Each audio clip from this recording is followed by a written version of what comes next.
আপনাদের সাথে দেখা। তো আজকে আমাদের যে ক্লাস সেটা হচ্ছে হাইপারটেনশন। যদিও মানে প্র্যাকটিক্যাল অ্যাপ্রোচ টু হাইপারটেনশন, এক্ষেত্রে হোমিওপ্যাথরা খুব বেশি একটা হাইপারটেনশনের পেশেন্ট নিয়ে ডিল করে কতটুকু আমার জানা নেই। যতটুকু জানি যে হাইপারটেনশনের পেশেন্টদের মেডিসিন গুলো খুব সহজে রিডিউস করা হয় না। খুব যদি পেশেন্টরা কনস্টিটিউশনালি একদম খাপের খাপ মেডিসিনের অন্তর্ভুক্ত হয়ে যায়, ওই ধরনের পেশেন্ট গুলো হাইপারটেনশন সহ কভার করে। আর না হলে বেশিরভাগ পেশেন্টেরই হাইপারটেনশনের ওষুধগুলো কন্টিনিউ করেই হচ্ছে আমাদের ট্রিটমেন্ট কন্টিনিউ করতে হয়। এবং প্রফেসর ভিদুল কাসের থিওরিতেও আছে যে কিছু কিছু পেশেন্ট আছে, ওই সমস্ত পেশেন্টের যদি আপনি ট্রিটমেন্ট করতে গিয়ে সমস্ত অ্যালোপ্যাথিক ড্রাগস মিউট করে দেন, বন্ধ করে দেন, তাহলে ওই সমস্ত পেশেন্টগুলো হিতের বিপরীতে যায়। এই জন্য কোন কোন পেশেন্টের ড্রাগস গুলো মানে সাথে সাথে বন্ধ করতে পারবো আর কোন কোন পেশেন্টের ড্রাগস আপাতত চালিয়ে হোমিওপ্যাথি কন্টিনিউ করবো, এই ব্যাপারে ওনার দিক নির্দেশনা আছে। সিভিয়ার হাইপারটেনসিভ যে সমস্ত পেশেন্ট এর অন্তর্ভুক্ত, যাদের প্রেশার আনকন্ট্রোল, তাদেরকে যদি হোমিওপ্যাথিক ওষুধ দিতে গিয়ে প্রেশার ওষুধ বন্ধ করা হয়, তাহলে ওই ডাক্তারের কপালে শনি আছে। ওই পেশেন্ট স্ট্রোক করবে, পরে দিন এসে মারপিট শুরু করবে। এই বিষয়গুলোকে আমাদের মাথায় রাখতে হবে আর কি, কাদের প্রেশার বন্ধ করা যাবে আর কাদের বন্ধ করা যাবে না। তাহলে আমি হচ্ছে হাইপারটেনশন কাকে বলে এদিকে হচ্ছে শুরু করি। আপনাকে আমার কথা শুনতে পাচ্ছেন?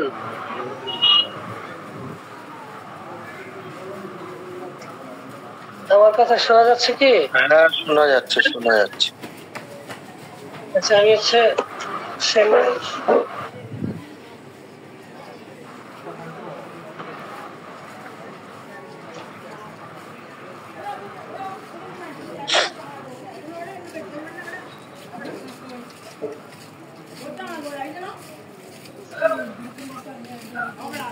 আচ্ছা, আমার হচ্ছে পাওয়ার প্ল্যান্ট প্রেজেন্টেশন করা নেই, এই জন্য আমি হচ্ছে থিওরিটিক্যাল যেহেতু হাইপারটেনশনের কিছু বিষয় নিয়ে বলবো। হাইপারটেনশন হচ্ছে আমাদের কার্ডিওভাস্কুলার ডিজিজের একটা ডিজিজ। আপনারা জানেন যে ব্লাড প্রেশার বলতে যেটা বোঝায়, অর্থাৎ আপনি যদি একটা ফাঁপা নলের মধ্য দিয়ে অথবা পাইপের মধ্য দিয়ে একটা পানিকে ফ্লো করান, অর্থাৎ পানিকে প্রেশার ক্রিয়েট করেন, ছেড়ে দেন, অথবা মোটর জানেন মোটর দিয়ে পাইপ দিয়ে পানি দেওয়া যায়। তো যদি আপনি পানির ফ্লো করেন, তখন এই পানিটা তার যে ফাঁপা নলের যে ওয়াল আছে, ওই ওয়ালে এক ধরনের টেনশন তৈরি করবে, প্রেশার তৈরি করবে। তো ঠিক তদ্রূপই আমাদের যে হিউম্যান ব্লাড, এটা হচ্ছে আর্টারি এবং ভেইন দুইটার মধ্য দিয়ে সার্কুলেশন হয়, এবং এই সার্কুলেশন হইতে গিয়ে তার ওয়ালের মধ্যে যে প্রেশার ক্রিয়েট করে, টেনশন ক্রিয়েট করে, এটাকেই বেসিক্যালি হাইপারটেনশন বলে। অর্থাৎ টেনশন তৈরি করা, ব্লাডের যে চাপটা, অর্থাৎ ব্লাডের মধ্য দিয়ে যে প্রেশার তৈরি করা হয়, এটা হচ্ছে ব্লাড প্রেশার। আর ব্লাড প্রেশার যখন অতিরিক্ত একটা রেঞ্জের উপরে বেশি পরিমাণে হয়, তখন ওইটাকে হাইপারটেনশন বলা হয়। বই পুস্তকে একটা নরমাল রেঞ্জ দেওয়া আছে যে এই রেঞ্জের উপরে, কারণ হচ্ছে ব্লাড যেহেতু আর্টারি এবং ভেনের মধ্য দিয়ে পুরা হিউম্যান বডিতে সার্কুলেশন করে। আপনারা জানেন যে হিউম্যান বডিতে টোটাল আমাদের বডি ওয়েটের 7 থেকে 8% বডি ওয়েটের ব্লাড থাকে। এই ব্লাড গুলো এক সেকেন্ডে এক রক্তবিন্দু মাথা থেকে পা পর্যন্ত যে সার্কুলেশন হওয়ার প্রবণতা, এটা ব্লাডের অর্থাৎ এর মাধ্যমে হচ্ছে আমাদের বডিতে সার্কুলেশন হয়। এবং ব্লাড বডির এত গুরুত্বপূর্ণ একটা উপাদান, যার মাধ্যমে আমাদের নিউট্রিয়েন্টস গুলো, বিশেষ করে কার্বোহাইড্রেট জাতীয় খাবার খেলে যে আমাদের গ্লুকোজ তৈরি হওয়া, এবং আমিষ জাতীয় প্রোটিন জাতীয় খাবার খেলে অ্যামাইনো অ্যাসিড তৈরি হওয়া, এবং ফ্যাট জাতীয় খাবার খেলে ফ্যাটি অ্যাসিড তৈরি হওয়া, এই সবগুলোই হচ্ছে ব্লাডের মাধ্যমে সার্কুলেশন হয় এবং আমাদের এনার্জি গেইন হয়। এবং শুধু ব্লাড যে আপনার এই নিউট্রিয়েন্টস গুলো আমাদের বডিতে সার্কুলেশনের মাধ্যমে একটা বডিকে অ্যাক্টিভ রাখে এরকম না, আমাদের যে হরমোনাল অ্যাক্টিভিটি এই সবগুলো হচ্ছে ব্লাডের মাধ্যমে হচ্ছে নিয়ন্ত্রণ হয়। এবং এই ব্লাড আমাদের হোল বডিতে সার্কুলেশন হইতে থাকে। আপনারা জানেন যে সুপিরিয়র ভেনা ক্যাপা এবং ইনফেরিয়র ভেনা ক্যাপা, এই দুইটা বড় বড় ভেনা ক্যাপা দিয়ে সমস্ত ডিঅক্সিজেনেটেড ব্লাড, কার্বন ডাইঅক্সাইড যুক্ত রক্ত আমাদের হার্টের যে 4টা চেম্বার, রাইট এট্রিয়াম, ওই রাইট এট্রিয়ামে আসে। রাইট এট্রিয়াম তখন কন্ট্রাক্ট করলে এটা রাইট ভেন্ট্রিকলে যায়। রাইট ভেন্ট্রিকল যখন কন্ট্রাক্ট করে এটা 2 পেয়ারস অফ পালমোনারি ভেইন দিয়ে আমাদের 2 লাংসে ফুসফুসে যায়। ফুসফুস থেকে ব্লাডটা লেফট এট্রিয়ামে আসে, লেফট এট্রিয়াম থেকে লেফট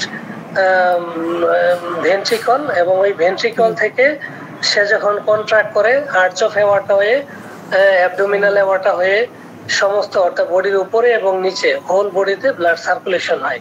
এই যে সার্কুলেশন হওয়া, এখন এই সার্কুলেশন হইতে গিয়ে ব্লাড তার আর্টারিয়াল ওয়ালে একটা প্রেসার ক্রিয়েট করে। এই যে ব্লাড তার আর্টারিয়াল ওয়ালে যে প্রেসারটা ক্রিয়েট করে এটাকে ব্লাড প্রেসার বলা হয়।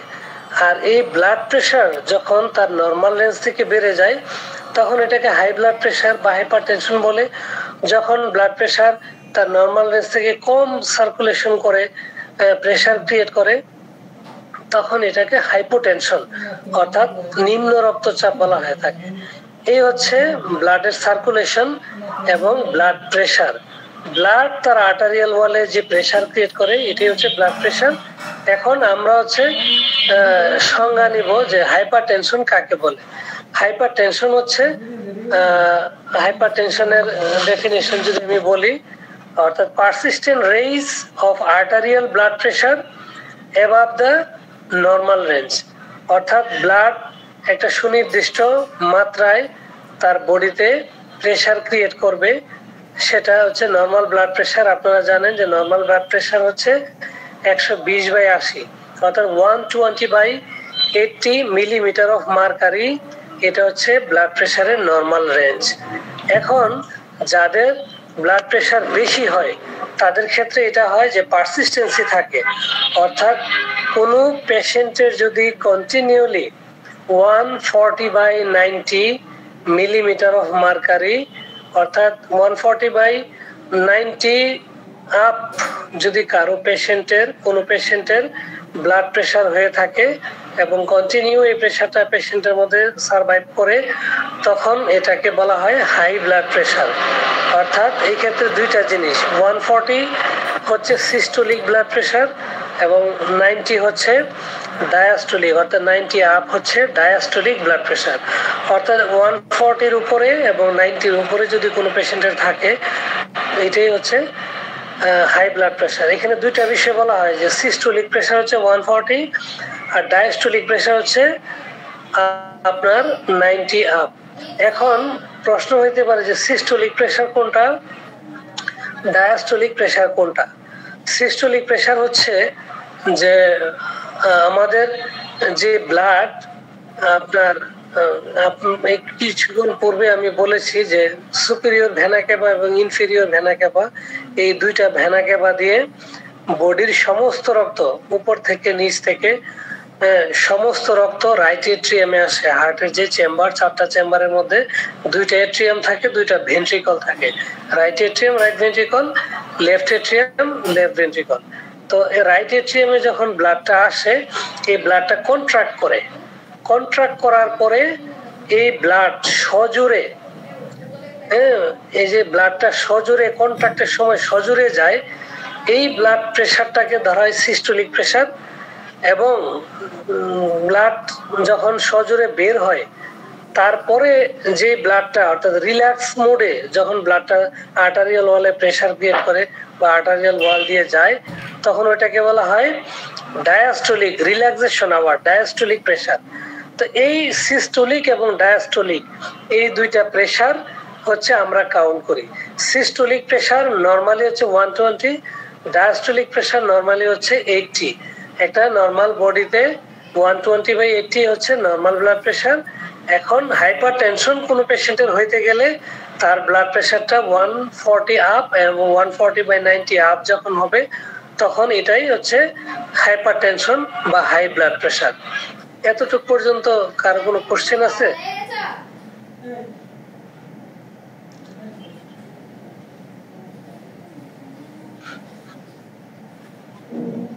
আচ্ছা, বুঝতে পারছি, কারো কোনো অসুবিধা নেই। অর্থাৎ ব্লাড প্রেশারের সংজ্ঞাটা আপনারা বুঝতে পারছেন। ব্লাড প্রেশার কি?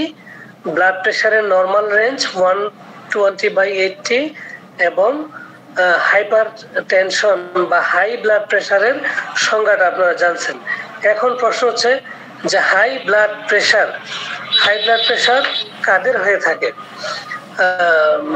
অর্থাৎ কজেস অফ হাইপারটেনশন, কোন কোন পেশেন্টের হাইপারটেনশন হয়ে থাকে। আমরা যদি কজেশনের দিকে খেয়াল করি তখন দেখবো যে 95% পেশেন্টের ব্লাড প্রেশার কেন হয় তার সুনির্দিষ্ট কারণ অজানা। অনলি 5% পেশেন্টের ক্ষেত্রে আমরা জানতে পারি যে তাদের ব্লাড প্রেশার কোনো অর্গান স্পেসিফিক ডিজিজের কারণে 5% পেশেন্টের ব্লাড প্রেশার রেইজ করে, বেড়ে যায়। 5% যে সমস্ত রোগীদের ব্লাড প্রেশার বেড়ে যায় এদের মধ্যে কারা কারা আছে আমরা জানার চেষ্টা করব। আর 95% পেশেন্ট যাদের ব্লাড প্রেশার রেইজ হয়, বেড়ে যায়, তাদের অনেক ক্ষেত্রে কোনো সুনির্দিষ্ট অর্গান স্পেসিফিক পজিশন থাকে না। তখন তাদের ক্ষেত্রে আমরা দেখি যে বাবার ব্লাড প্রেশার বেশি ছিল এই জন্য সন্তানের ব্লাড প্রেশার বেশি, মেয়ের বেশি। এটা কনজেনিটাল ইস্যু বা জেনেটিক্যাল ইস্যু থেকে যায়। আপনারা জানেন যে মোর অর লেস হিউজ, অর্থাৎ বেশিরভাগ রোগী কিন্তু অর্থাৎ জেনেটিক্যালি হয়ে থাকে। আপনি বংশে দেখবেন যে যাদের হাঁপানি আছে তাদের বংশগত হাঁপানি থাকে, যাদের বংশগত সিকেডি ক্রনিক কিডনি ডিজিজ থাকে তাদের সন্তান সন্ততি নাতি পুতিদেরও একই রকম ডিজিজ থাকা, একই ফ্যামিলির বাবা মার ডায়াবেটিস, তার সন্তানদের ডায়াবেটিস, তার পরবর্তী জেনারেশনদের ডায়াবেটিস। অর্থাৎ জেনেটিক্যালি ডিজিজ বংশ পরম্পরায় আমরা যেমন বাবা মা থেকে পৈতৃক সূত্রে ওয়ারেস অর্থাৎ জায়গা জমি টাকা পয়সা যেমন পিতা মাতা থেকে পেয়ে থাকি, অনেক ডিজিজ আছে যে কোনো সুনির্দিষ্ট কারণ ছাড়াই আপনার আমরা বিভিন্ন ধরনের রোগে আক্রান্ত হচ্ছে জেনেটিক্যাল ইস্যুতে। এই জন্য প্রত্যেকটা ফ্যামিলিরই কতগুলো ডিজিজ থাকে যেগুলো ওই অর্গান স্পেসিফিক ভালনারেবল একটা সিচুয়েশন থাকে। অর্থাৎ কারো অ্যাজমাটিক অ্যাটাকের একটা ইতিহাস থাকে, কারো টিবি, কারো ক্যান্সার। এমনও পেশেন্ট আমি পেয়েছি যে একই ফ্যামিলির তার দাদা দাদির মানে পার রেকটাল ক্যান্সার ছিল, তার মার ছিল, তার বাবার ছিল। অর্থাৎ মানে বায়ুপথে ক্যান্সার এই ফ্যামিলির জন্য মোরলেস কমন হয়ে গেছে। এরকম জিবি ক্যান্সার থাকতে পারে, গলব্লাডার ক্যান্সার থাকতে পারে। এই ক্ষেত্রে আমার একটা সাধারণ পরামর্শ হচ্ছে আপনারা যখন কোনো পেশেন্টকে ট্রিটমেন্ট করবেন, ট্রিটমেন্ট করতে গিয়ে যদি আপনি দেখেন যে তার হিস্ট্রি নিয়ে এই পেশেন্টের ট্রিটমেন্ট হিস্ট্রিতে আপনি পাইলেন যে তার বাবার গলব্লাডার ক্যান্সার ছিল, তার দাদার গলব্লাডার ক্যান্সার ছিল, এই ধরনের পেশেন্ট গুলো যখন আপনার কাছে পরবর্তীতে আসে তার কোলেসিস্টাইটিস নিয়ে, তার গলব্লাডারে ইনফেকশন হয়, প্রদাহ হয়, অথবা কোলেলিথিয়াসিস থাকে, পিত্তে পাথর থাকে, এই ধরনের পেশেন্ট গুলোকে আপনারা মানে আর্লি স্টেজে, কাল দেরি না করে আর্লি স্টেজে যদি কোনো পেশেন্টের ধরেন গলব্লাডার আমাদের বডির জন্য এমন খুব বেশি এসেনশিয়াল না যে যেটা ছাড়া একটা মানুষ বাঁচতে পারে না, কিন্তু কোনো পেশেন্টের যদি ফ্যামিলি হিস্ট্রিতে গলব্লাডার ক্যান্সার থাকে আর ওই পেশেন্টটা রিকারেন্ট কোলেসিস্টাইটিস নিয়ে আপনার কাছে আসে, তাহলে আমার পরামর্শ হচ্ছে তাকে কোলেসিস্টেক্টমি করতে বলবেন, অর্থাৎ গলব্লাডারটা কেটে ফেলে দিতে বলবেন। কারণ হচ্ছে এই ফ্যামিলির জন্য এই অর্গানটা সো মাচ ভালনারেবল এবং টুডে অর টুমরো এই পেশেন্ট টার্ন টু ক্যান্সারের দিকে যেতে পারে। এরকম কতগুলো সুনির্দিষ্ট ডিজিজ আছে যেগুলো পেশেন্টকে বরাবরের মতোই, যেমন ইউটেরাস ক্যান্সার যদি তার নানির থাকে, তার মার থাকে, তার খালার থাকে, রিকারেন্ট আপনার ইউটেরাসে ইনফেকশন হয়ে থাকে, এই ধরনের পেশেন্ট গুলোকেও আমাদের ট্রিটমেন্ট যদি আপনি দিয়ে পেশেন্ট খুব ভালো হয়ে যায় তো আলহামদুলিল্লাহ একদম মানে ভালো মানের ট্রিটমেন্ট যদি পরে পেশেন্ট তার ভাইটাল ফোর্স যদি ভালো থাকে সে ভালো হয়ে যেতে পারে, কিন্তু এই ইউটেরাস তার জীবনের জন্য বড় ধরনের ক্ষতি নিয়ে আসতে পারে। এই জন্য পেশেন্টের যদি গিভিং বার্থ প্রসিডিউর বন্ধ হয়ে যায়, বাচ্চা কাচ্চা নেওয়ার কোনো ইচ্ছা না থাকে, এবং মানে আপনারা জানেন যে ইউটেরাইন ক্যান্সারের ক্ষেত্রে যেটা হয় যে বারবার ইরিগুলার পিরিয়ড হয়, কোয়েশন আফটার বার্নিং পেইন, পাশাপাশি হচ্ছে ব্লিডিং হওয়ার টেন্ডেন্সি থাকা ইত্যাদি কতগুলো ইউটেরাইন ক্যান্সারের সিমটম থাকে। ওই ধরনের পেশেন্ট গুলোকেও আমার পরামর্শ হচ্ছে যদি এটা রিকার করতে থাকে, বারবার রিকার করতে থাকলে এই পেশেন্ট গুলোকে সার্জারি করে তাকে হচ্ছে রিস্ক মুক্ত করে দিতে পারলে এই পেশেন্ট বেঁচে যাবে। যাই হোক, এটা আপনাদের কাছে হয়তো অপহোমিওপ্যাথি কথাবার্তা মনে হতে পারে, বাট আমার ক্লিনিক্যাল এক্সপিরিয়েন্স থেকে আপনাদের বলছি। বা কারণ হচ্ছে আমরা এবং রিসেন্টলি আমি একটা মানে দেখতেছি যে পেশেন্টরা ক্যান্সার হসপিটালে গেলেই হচ্ছে ওনারা একটা স্ট্যাটিস্টিক্স করে বলে যে হোমিওপ্যাথি খাইছেন, তাই না, এই হোমিওপ্যাথি খেয়ে হচ্ছে আপনার সমস্যাটা হয়েছে। মানে এই ধরনের একটা ব্লেম আমাদের উপর দেওয়ার চেষ্টা করে, অথচ হোমিওপ্যাথি কিন্তু ইমিউনিটিকে ধ্বংস করে না, বরং হোমিওপ্যাথি ইমিউনিটিকে ডিফেন্সিভ যে পাওয়ার ওটাকে বাড়ায় দেয়। ভাইটাল ফোর্সের অ্যাক্টিভিটিটাকে আরেকটু শক্তিশালী করে এবং তার রোগ প্রতিরোধের ক্ষমতাকে বাড়িয়ে দেয়। তো এই জন্য বরং তারা আমাদেরকে যেটা করে ভাইটাল ফোর্সের অ্যাক্টিভিটিটাকে বাড়িয়ে মানুষকে শক্তিশালী করে। এজন্য হোমিওপ্যাথিক ট্রিটমেন্টের বিকল্প নাই, বাট কিছু ভালনারেবল সিচুয়েশন যেটা আপনাদের ট্রিটমেন্ট ক্ষেত্রে পান, ওই ক্ষেত্রে এটা আমার পরামর্শটাকে মাথায় রাখবেন, ঠিক আছে। যাই হোক, আমি আলোচনা করতেছিলাম যে হাইপারটেনশন অর্থাৎ ব্লাড প্রেসার রেইজ হওয়া, বেড়ে যাওয়া, অর্থাৎ কোনো পেশেন্টের যদি 140/90 আপ ব্লাড প্রেসার থাকে, ওই ধরনের পেশেন্টকে হাইপারটেনসিভ বা উচ্চ রক্তচাপের রোগী বলা হয়ে থাকে। এই উচ্চ রক্তচাপের রোগীর 5% রোগী 95% রোগীদের কারণ অজানা, আর 5% রোগীদের কারণ জানা যায় যে তার হার্টের সমস্যা, তার রেনাল কিডনি সমস্যা, তার ডায়াবেটিস কিংবা অ্যাসোসিয়েট এন্ডোক্রাইনোলজি বিভিন্ন ধরনের সিস্টেমিক ডিজিজের কারণে হয়ে থাকে। এবার আমরা আসি যে blood pressure major risk factor কারা, যে কাদের ব্লাড প্রেশার বেড়ে যাওয়ার সম্ভাবনা থেকে যায়। এর মধ্যে এক নম্বর হচ্ছে টার্গেট অর্গান ড্যামেজ। কিছু কিছু পেশেন্টের কতগুলো অর্গান আছে, এই টার্গেট অর্গান ড্যামেজ যদি কারো কারো থাকে, এই সমস্ত রোগীদের ব্লাড প্রেশার হাই হইতে পারে, বেড়ে যেতে পারে। তাহলে টার্গেট অর্গান ড্যামেজ নিয়ে প্রথমে কথা বলি, যে টার্গেট অর্গান ড্যামেজ অথবা সেকেন্ডারি কজ অফ হাইপারটেনশনের সেকেন্ডারি কজ, যেটা 5% পেশেন্টের ক্ষেত্রে আমরা লক্ষ্য করে থাকি, তাদেরকেই হচ্ছে টার্গেট অর্গান ড্যামেজের আওতাধীনে আনা হয়। এর মধ্যে এক নম্বর হচ্ছে কারো যদি লেফট ভেন্ট্রিকুলার হাইপারট্রফি থাকে, অর্থাৎ আপনারা জানেন আমি একটু পূর্বে বলছি যে একটা হার্টের 4টা চেম্বার থাকে, 2টা এট্রিয়াম থাকে, 2টা ভেন্ট্রিকল থাকে, right atrium right ventricle, right atrium left atrium এবং রাইট ভেন্ট্রিকল লেফট ভেন্ট্রিকল। যদি কারো বাম পাশের ভেন্ট্রিকুলার হাইপারট্রফি থাকে, অর্থাৎ তার লেফট ভেন্ট্রিকলটা বড় হয়ে যায়, সেলুলারলি হাইপারট্রফি দেখা দেয়, এই সমস্ত পেশেন্টের হাই ব্লাড প্রেশার দেখা দিবে। 2 নাম্বার, কারো যদি অ্যাংজাইনা পেক্টোরিস থাকে, এটা একটা হার্টের রোগ, এই অ্যাংজাইনা পেক্টোরিসে আক্রান্ত রোগীদেরও ব্লাড প্রেশার বেশি থাকে, অথবা মায়োকার্ডিয়াল ইনফার্কশন হওয়ার প্রবণতা সম্পূর্ণ ব্যক্তিদের আপনার ব্লাড প্রেশার বেশি থাকে, এবং হার্ট ফেইলিওর যে সমস্ত পেশেন্টের করে থাকে তাদেরও ব্লাড প্রেশার বেশি থাকে।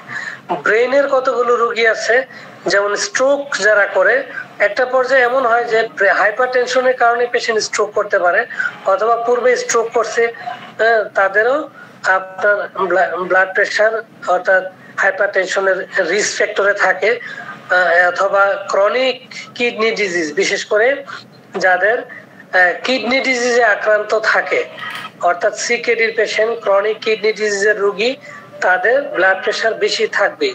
যাদের দেখবেন ডায়ালাইসিস করতেছে, অথবা কিডনি ফেলিওর, অথবা গ্লুমেরুলোনেফ্রাইটিস, অথবা অনেকগুলো ক্রনিক গ্লুমেরুলোনেফ্রাইটিস আছে, ক্রনিক পাইলোনেফ্রাইটিস আছে, অথবা অ্যাডাল্ট পলিসিস্টিক কিডনি ডিজিজ যে সমস্ত পেশেন্টের থাকে, এদের হচ্ছে আপনার এই হাইপারটেনসিভ অর্থাৎ ব্লাড প্রেশার বেশি হয়। ক্রনিক গ্লুমেরুলোন, আপনারা জানেন যে কিডনির ফিল্ট্রেশনের একক হচ্ছে নেফ্রন। এই নেফ্রনে যখন প্রদাহ হয় দীর্ঘদিন ধরে, এটাকে বলা হয় ক্রনিক গ্লুমেরুলোনেফ্রাইটিস।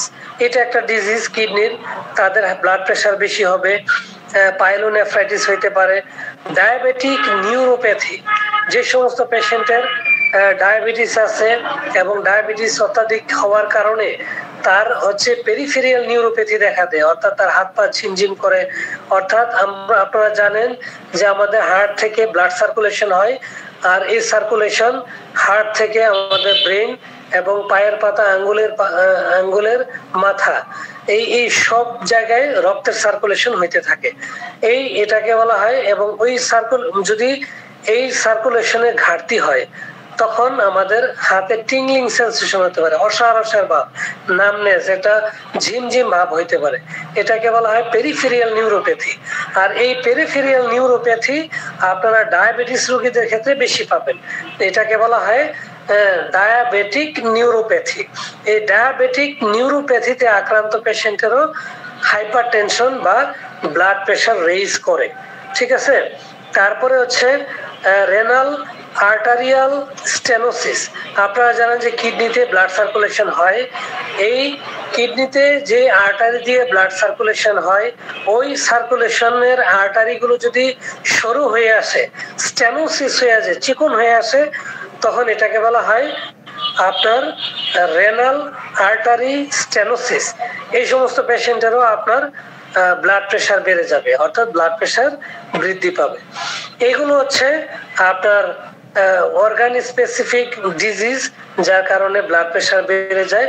এর মধ্যে আপনারা জানেন যে হিউম্যান বডিতে যত ব্লাড সার্কুলেশন হয় তার 21% ব্লাড সার্কুলেশন করে কিডনি, অর্থাৎ কিডনি 21% ব্লাড সার্কুলেট করে। এবং এই কিডনির সার্কুলেশন ব্লাড 21% ব্লাড সার্কুলেশন করে। এখন যেহেতু কিডনি আপনারা জানেন যে কিডনি কিন্তু আমাদের ব্লাড প্রেশারকে নিয়ন্ত্রণ করে, এবং যারা ক্রনিক কিডনি ডিজিজে আক্রান্ত তাদের ব্লাড প্রেশার আনকন্ট্রোল থাকে। ঠিক আছে। এবার আসি যে কতগুলো এন্ডোক্রাইন ফ্যাক্টরস থাকে, হরমোন সংক্রান্ত বিষয়। এই হরমোন সংক্রান্ত বিষয়ে কেউ যদি আক্রান্ত হয় তাদেরও হচ্ছে ব্লাড প্রেশার বেড়ে যায়। এর মধ্যে একটা হচ্ছে কুশিং সিনড্রোম।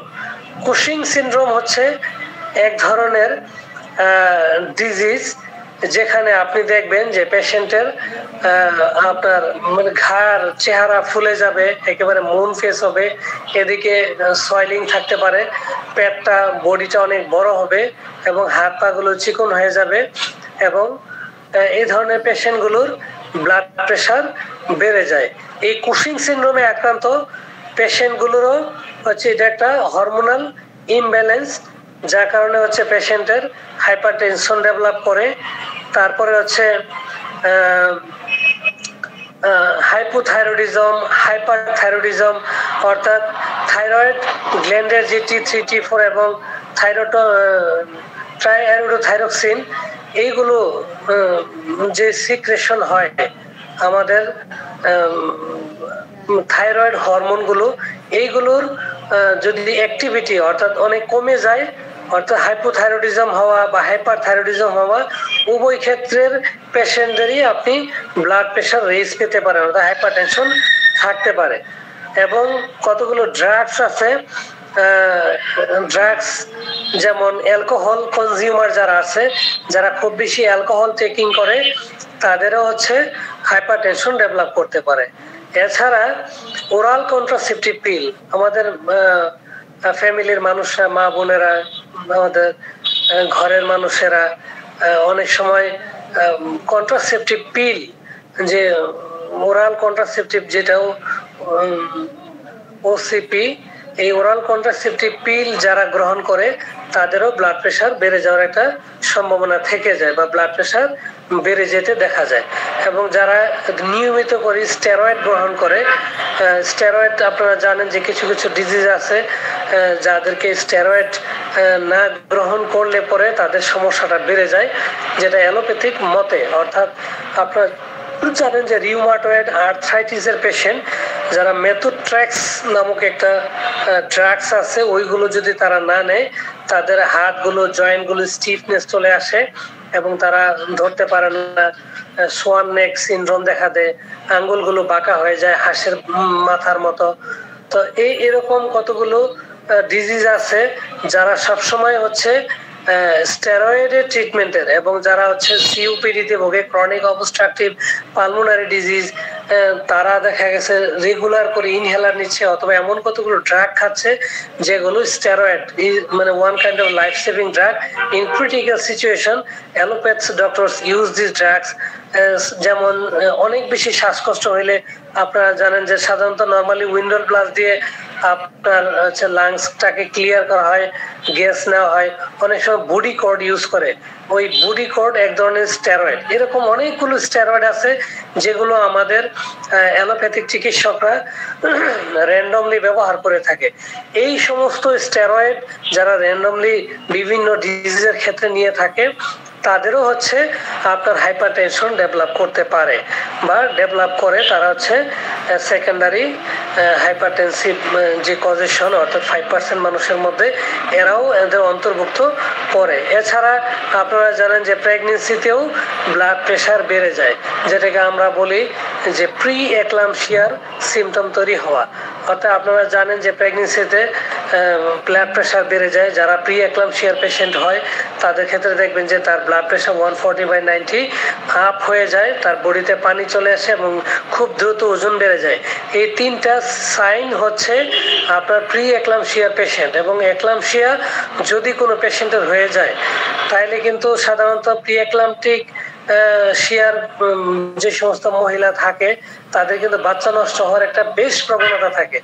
7 মাস 8 মাসের মাথায় 6 মাসের মাথায় গিয়ে বাচ্চাগুলো নষ্ট হয়ে যায়। আপনি ঢাকা মেডিকেলে এক্লাম্পসিয়া ওয়ার্ডই আছে, খুবই ভিতঘটে ভয়ানক এক অবস্থায় এক্লাম্পসিয়া ওয়ার্ডে পেশেন্ট শুয়ে আছে, হঠাৎ করে খিঁচুনি হচ্ছে, নাচতে নাচতে বেড থেকে পড়ে যাচ্ছে, পড়ে গিয়ে সেও আঘাতপ্রাপ্ত হচ্ছে, বাচ্চাও নষ্ট হচ্ছে, এক ভয়ানক অবস্থা। তো এই যে প্রি এক্লাম্পসিয়া দেখা দেওয়া বা এক্লাম্পটিক একটা সিচুয়েশনে প্রেগনেন্সির তার ব্লাড প্রেশার বেড়ে যাওয়ার একটা প্রবণতা থাকে, তাইলে প্রেগনেন্সি অবস্থায়ও ব্লাড প্রেশার বেড়ে যাওয়ার একটা প্রবণতা থেকে যায়। এই জন্য আমাদের কাছে যখন পেশেন্টরা আসে, আপনারা জানেন যে হোমিওপ্যাথিতে নর্মাল ডেলিভারির একটা বেশ সুনাম আছে, এবং পেশেন্টরা যখন আসে আমরা ওজনটাকে মাপবো এবং তার হাত পায়ের দিকে খেয়াল রাখবো যে পানি টানি কেমন পরিমাণে আছে, এবং তার ওজন মনিটরিং করবো এবং ব্লাড প্রেশারটা নিয়মিত করেই হচ্ছে চেক করার চেষ্টা করব। এবং আমরা খেয়াল করব যে সে প্রি এক্লাম্পসিয়ার সিমটম বহন করে কিনা।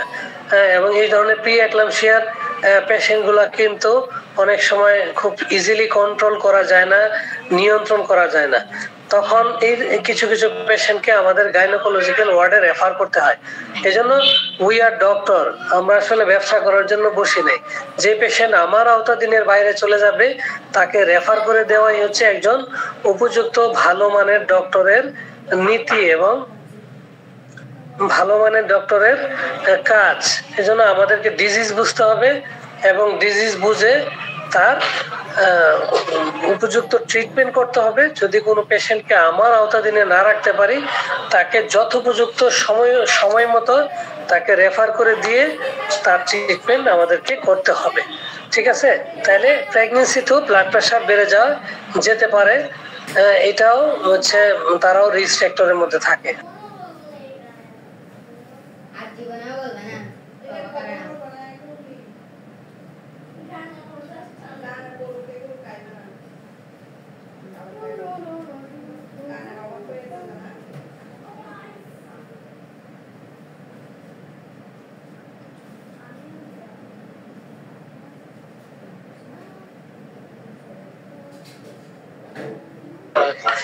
আচ্ছা, তাহলে এই তো রিস্ক ফ্যাক্টরের বিষয়গুলো গেল। এবার মানে অর্গান স্পেসিফিক কথাবার্তা বললাম যে এই সমস্ত পেশেন্ট গুলো হচ্ছে রিস্ক ফ্যাক্টরে থেকে যায়। এবার আসি আরো কতগুলো পেশেন্ট যারা হচ্ছে সিগারেট স্মোকিং করে। যারা সিগারেট স্মোকিং করে তাদের ব্লাড প্রেশার বৃদ্ধি হওয়ার একটা রিস্ক ফ্যাক্টরে থেকে যায়। এবং অবিসিটি মুটিয়ে যাওয়ার যে প্রবণতা, অর্থাৎ তার বিএমআই অনুযায়ী তার যখন মানে ওবিসিটি বেশি থাকবে, ওজন বেশি হবে, ওই সমস্ত ওজনদার পেশেন্টের ব্লাড প্রেশারটা বেড়ে যাওয়ার একটা রিস্ক ফ্যাক্টর থাকে, অর্থাৎ তাদের বেশি যাওয়ার একটা প্রবণতা থাকে। ডায়াবেটিস মেলাইটিসের কথা বলেছি।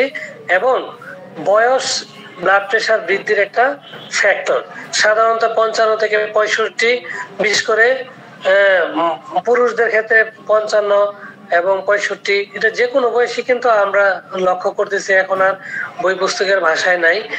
আর বিশেষ করে family history of premature cardiovascular disease, যে সমস্ত ফ্যামিলিতে আপনি দেখবেন যে হার্ট ডিজিজে আক্রান্ত হয় বা হার্ট ডিজিজে আক্রান্ত ফ্যামিলি, তার বাবার হার্টের সমস্যা, মায়ের হার্টের সমস্যা, ভাই বোনদের, এই সমস্ত ফ্যামিলি এর পেশেন্টদের ব্লাড প্রেশার বৃদ্ধির একটা বেশ রিস্ক থেকে যায়।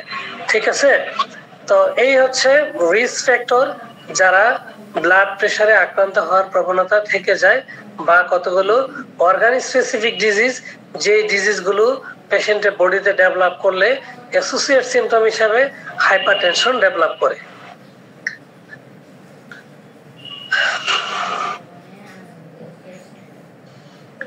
এবার আসি আমরা ব্লাড প্রেশারের টাইপস জানবো।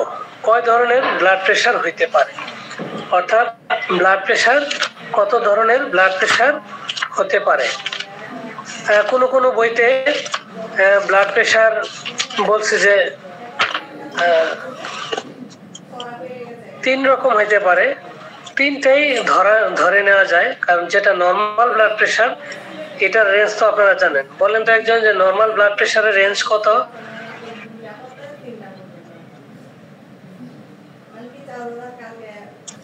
একটা সুস্থ মানুষের ব্লাড 120/80 কি KG, litre?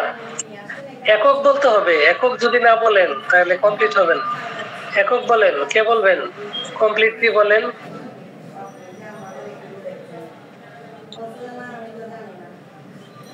120/80 millimetre of mercury, mm of Hg, millimetre of mercury. খুব করে খেয়াল রাখবেন, কারণ কোন একটা ইউনিট বলার আগে তার একক কনফার্মলি বলতে হবে। 120/80 মিলিমিটার অফ মার্কারি।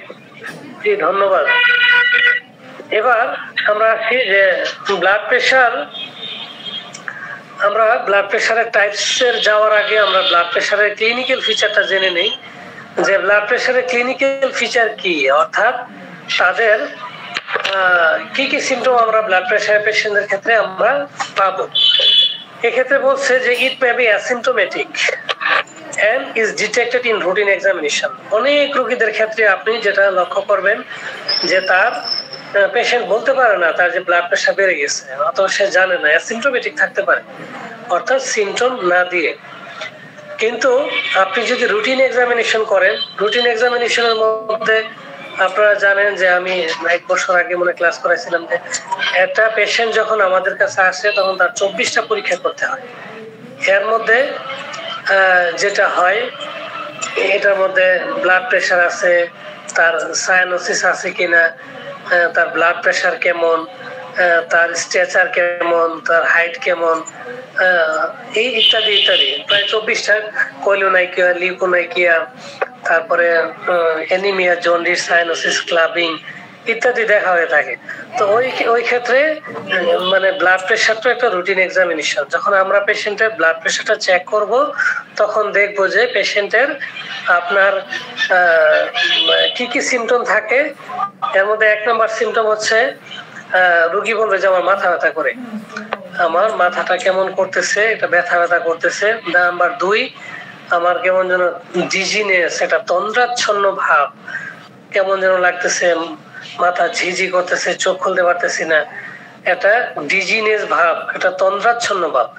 একটা হচ্ছে ঝিমঝিমানি, তারপর তন্দ্রাচ্ছন্ন ভাব হওয়া ইত্যাদি কোনো কোনো পেশেন্ট বলতে পারে। পেশেন্ট এসে আপনাকে বলতে পারে যে আমার ঘুম ধরে না, ডাক্তার সাহেব আমি রাত হলে এখন ঘুমাইতে পারি না, এটা অস্থির অস্থির লাগে।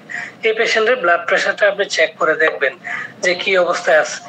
রোগী বলতে পারে যে আমি তো চোখে ঝাপসা দেখতেছি, আমি কিছু আমার মনে হচ্ছে যেন আমি এখন আর ক্লিয়ার দেখি না, কেমন মাথাটাও ঝিমঝিম করতেছে, মাথা ব্যথা করতেছে, চোখে দেখতেছি না। This is a great indication for blood pressure. অর্থাৎ যাদের এটা হচ্ছে রেটিকুলোপ্যাথি, অর্থাৎ তার চোখে ব্লাড ভিশন অর্থাৎ ঝাপসা দেখবে, তার আই ডিজিজ দেখা দিবে এবং ব্লাড প্রেশার অত্যাধিক হইলে। ঠিক আছে, তারপরে হচ্ছে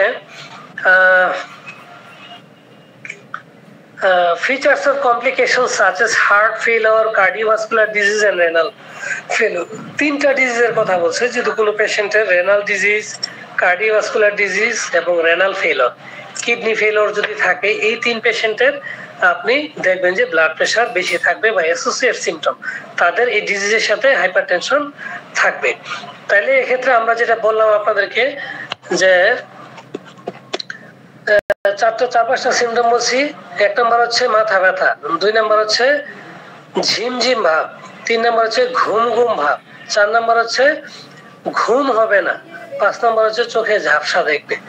এই পাঁচটা সিমটম যদি কোনো পেশেন্ট আপনাকে এসে বলে তখন ওই এবং ঘুম হবে না এবং ঘুম হবে না, এই লক্ষণগুলো কোনো পেশেন্ট দিলে তার প্রেশারটা আমরা চেক করব যে কি অবস্থায় আছে দেখি প্রেশারটা। এবার আসি স্টেজে চলে যাই। আচ্ছা, যেহেতু ক্লিনিক্যাল সিমটম বলছি, এবার আসি আমরা হচ্ছে ব্লাড প্রেশার মাপবো। কোনো পেশেন্টের আমরা ব্লাড প্রেশার তো মাপবো, ব্লাড প্রেশার মেপেই তো আমরা বলি যে আপনার প্রেশার বেশি, আপনার প্রেশার কম বা আপনার প্রেশার ঠিক আছে। এই ব্লাড প্রেশার মাপার একটা রুলস আছে। The following points are so important, so you have to notice this.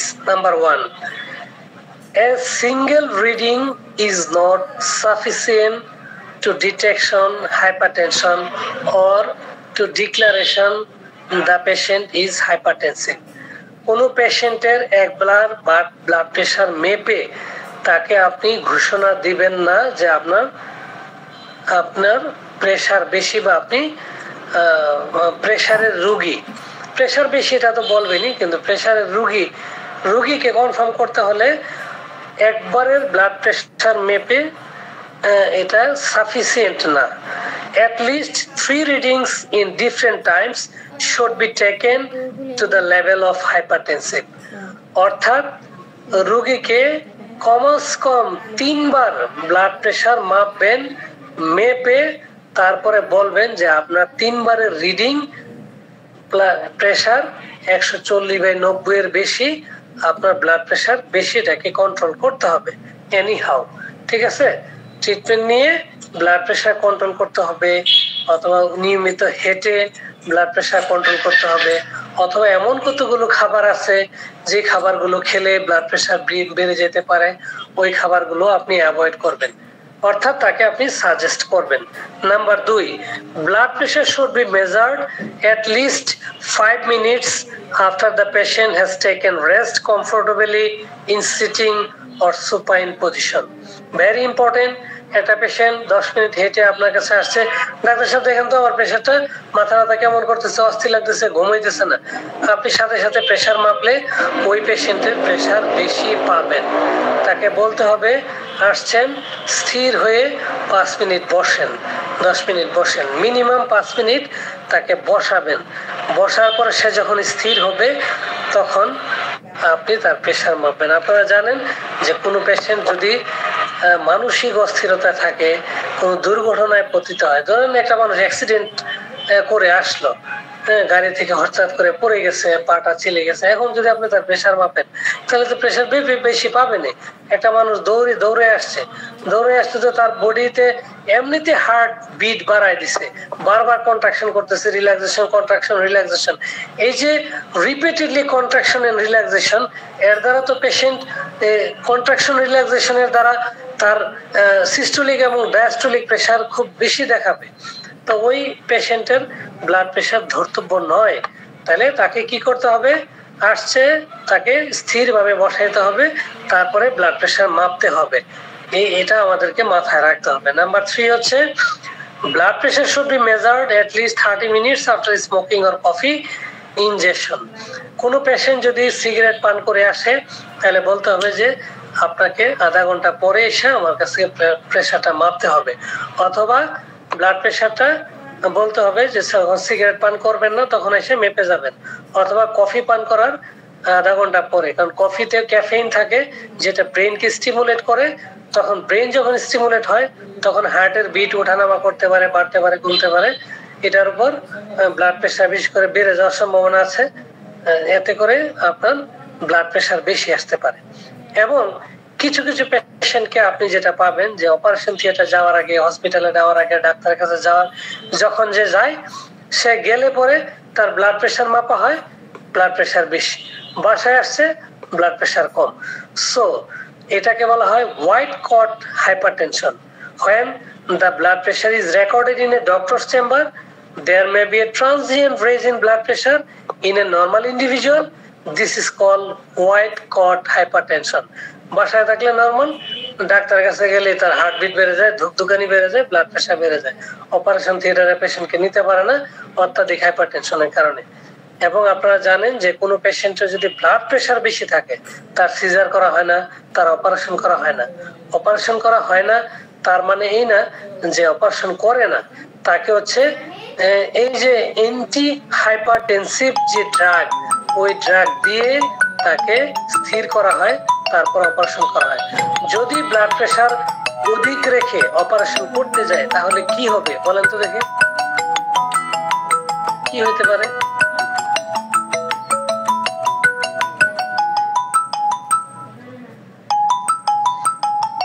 Sir অতিরিক্ত ব্লাড প্রেশার বেড়ে যাওয়ার কারণে রোগীর হার্ট অ্যাটাক হয়ে যেতে পারে স্যার, অপারেশন থিয়েটারে কার্ডিয়াক অ্যারেস্ট হয়ে সে পেশেন্ট মারাও যেতে পারে sir.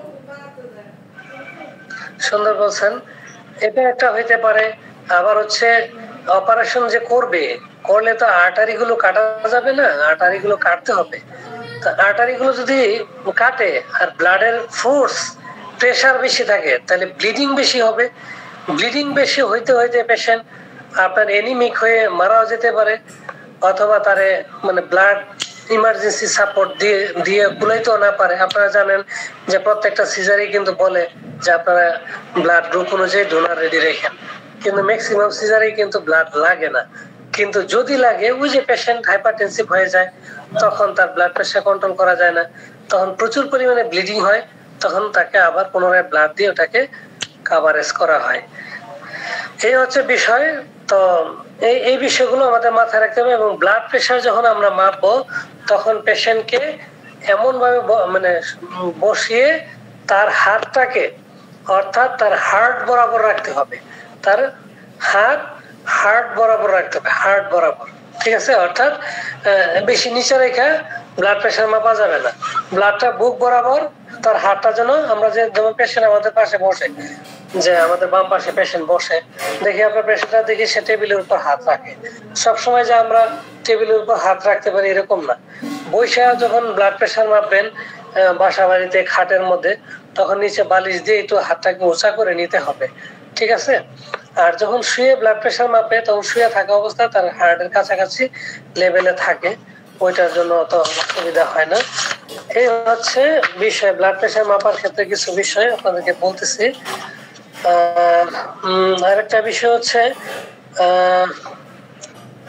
blood pressure at least 2 measurements should be taken spaced by 1 to 2 minutes. একবার ব্লাড প্রেশার মাপলেন, মনে হচ্ছে যে না অনেক বেশি ব্লাড প্রেশার, কি ব্যাপার, এটা তো ঠিক, মানে তো ব্লাড প্রেশার হওয়ার কথা না, তাইলে 1 মিনিট অপেক্ষা করে বা 2 মিনিট অপেক্ষা করে তারপরে আবার ব্লাড প্রেশার মাপেন, ঠিক আছে? একই কাপ মাসল লাগাইয়া একবার পাম্প করলেন, আবার সাথে সাথে না মাপে, মনে হচ্ছে আপনার সন্দেহ হইলে আপনি তাকে হচ্ছে 1-2 মিনিট পরে আবার প্রেশারটা মাপতে পারেন, ঠিক আছে? এই হচ্ছে বিষয়। এবং the cuff should be deflated slowly, এবং যে ইয়াটা কাপটা আপনি লাগাইবেন হাতের মধ্যে, এটা যে পাম্পিং করবেন একদম পাগলের মতো পাম্পিং না করে একটু স্থিরে ধীরে ধীরে পাম্পিংটা করবেন, ঠিক আছে? এখন আমরা তো বললাম যে ব্লাড প্রেশার বসে মাপবে, তার চেস্ট বরাবর হাতটা রাখবে, কিছু রুলস এর কথা বলছে। কিছু কিছু পেশেন্ট আছে blood pressure should be measured in standing position in elderly patients and diabetic patient. যে সমস্ত পেশেন্ট ডায়াবেটিস এ আক্রান্ত অথবা অনেক বেশি বয়স্ক, ওই সমস্ত পেশেন্টের ব্লাড প্রেশার আপনি দাঁড়ায়ও মাপা লাগতে পারে বা দাঁড়ায় মাপবেন। Should be measured in standing position and standing পজিশনে দাঁড়ানো অবস্থায় মাপার কথা বলছে আর কি। ঠিক আছে, এই ক্ষেত্রে আমি বিষয়টা ক্লিয়ার না যে BP should be measured in standing position in elderly patients and diabetic, অর্থাৎ ডায়াবেটিস পেশেন্টকে রোগীকে দাঁড়া করাইয়া নাকি ডাক্তার অনেক সময় বসেই তো প্রেশার মাপি, ডাক্তার নিজে দাঁড়ায় মাপে, এই বিষয়টা আমি না ক্লিয়ার। আপনারা যদি ক্লিয়ার থাকেন বলতে পারেন যে ডাক্তার দাঁড়াবে না রোগী দাঁড়াবে। ঠিক আছে, আচ্ছা নেক্সট যাই। ধন্যবাদ, আপনারা এতক্ষণ পর্যন্ত মনোযোগ দিয়ে ক্লাস করতেছেন। আমরা এবার আসবো প্রেশার। নর্মাল প্রেশার আপনারা জানেন যে 120/80 millimetre of mercury normal blood pressure. এবার আসি হাইপারটেনশন। হাইপারটেনশন বা উচ্চ রক্তচাপের 3টা ধাপ আছে। গ্রেড 1, গ্রেড 1-এ যারা আছে যে সমস্ত পেশেন্ট তাদেরকে বলা হয় মাইল্ড হাইপারটেনসিভ পেশেন্ট। গ্রেড 2-তে যারা থাকে তাদেরকে বলা হয় মডারেট হাইপারটেনসিভ পেশেন্ট, এবং গ্রেড 3-তে যারা থাকে তাদেরকে বলা হয় সিভিয়ার হাইপারটেনসিভ পেশেন্ট। আপনারা একটু নোট করে নেবেন, নোট করে নিলে ফায়দা হবে, কারণ যা বলবো এক কান দিয়ে ঢুকবে, মোবাইলটা রাইখা ফেসবুকে আধা ঘন্টা ঘুরবেন, দেখবেন যে ক্লাস যে করছেন আপনার মনেই নাই। ঠিক আছে, কি শিখছেন আর কি বলছি আমি কিছুই মনে থাকবে না। ঠিক আছে, এবার আসেন নর্মাল ব্লাড প্রেশার জানছেন। এবার গ্রেড 1 যাতে মাইল্ড হাইপারটেনশন অথবা উচ্চ রক্তচাপ, যারা মানে মৃদু উচ্চ রক্তচাপ, তাদের ব্লাড প্রেশার আপনি পাবেন 140/140 থেকে 159 মিলিমিটার অফ মার্কারি, অর্থাৎ 140 থেকে 159 সিস্টোলিক প্রেশার। ডায়াস্টোলিক প্রেশার হবে 90 থেকে 99। 140 থেকে 159 পর্যন্ত systolic pressure, diastolic pressure 90 to 99। এর মধ্যে যে সমস্ত পেশেন্টের প্রেশার থাকে তারা মাইল্ড হাইপারটেনসিভ পেশেন্ট, অর্থাৎ মৃদু উচ্চ রক্তচাপের রোগী। এবার আসেন গ্রেড 2 বা মডারেট হাইপারটেনসিভ পেশেন্টের ব্লাড প্রেশার কত থাকবে? 160 to 179 মিলিমিটার অফ মার্কারি। 160 থেকে 179 পর্যন্ত সিস্টোলিক প্রেশার। ডায়াস্টোলিক প্রেশার 100 থেকে 109। সিস্টোলিক প্রেশার 160 থেকে 179। ডায়াস্টোলিক প্রেশার 100 থেকে 109 মিলিমিটার অফ মার্কারি, mmHg। এরা মডারেট বা গ্রেড 2-তে আছে প্রেশারটা, এবং গ্রেড 3 সিভিয়ার হাইপারটেনসিভ পেশেন্ট, তাদের ব্লাড প্রেশার সিস্টোলিক 180-র উপরে, 190 হতে পারে, 185 হতে পারে, 200 হতে পারে, 210 হতে পারে, 220 হতে পারে, বা তারও বেশি হতে পারে, 240 হতে পারে। অর্থাৎ 180-র উপরে যদি প্রেশার বেড়ে যায় তাহলে আমরা ধরবো আপনার প্রেশার অবস্থা খুবই খারাপ। ঠিক আছে, এটা নিয়ে কন্ট্রোল করতে হবে আপনাকে। প্রেশার আনকন্ট্রোল হলে অনেক ধরনের সমস্যা হয়, স্ট্রোক করে পেশেন্টরা, এবং অ্যাভেলেবল এগুলি হচ্ছে। এবং এই পেশেন্টগুলো, একটা পেশেন্ট যদি স্ট্রোক করে ফেলে তার ওয়ান সাইডেড প্যারালাইসিস হতে পারে, হোল বডি প্যারালাইসিস হতে পারে, এই যে তার সারা জীবনের একটা পেরেশানি নতুন করে যোগ হয়ে যায়। এই জন্য ব্লাড প্রেশারকে কন্ট্রোল রাখতে হবে এনি হাউ।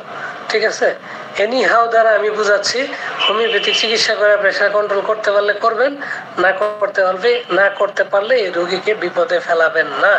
তাকে বলবেন যে প্রেশার ওষুধ চলবে, হোমিওপ্যাথিক ওষুধ চলবে। ঠিক আছে। গ্রেড 3-তে 180-র উপরে পেশেন্টের ব্লাড প্রেশার, সিস্টোলিকটা থাকবে, ডায়াস্টোলিক হচ্ছে 110-এর উপরে।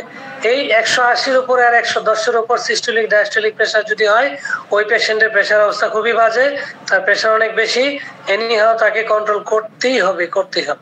ঠিক আছে, এতটুকু ছিল ব্লাড প্রেশারের grading. Normal, grade 1, grade 2, grade 3। এই হাইপারটেনশন 3 ধরনের হয়ে থাকে। এতটুকু পর্যন্ত বুঝতে কারো কোনো অসুবিধা আছে?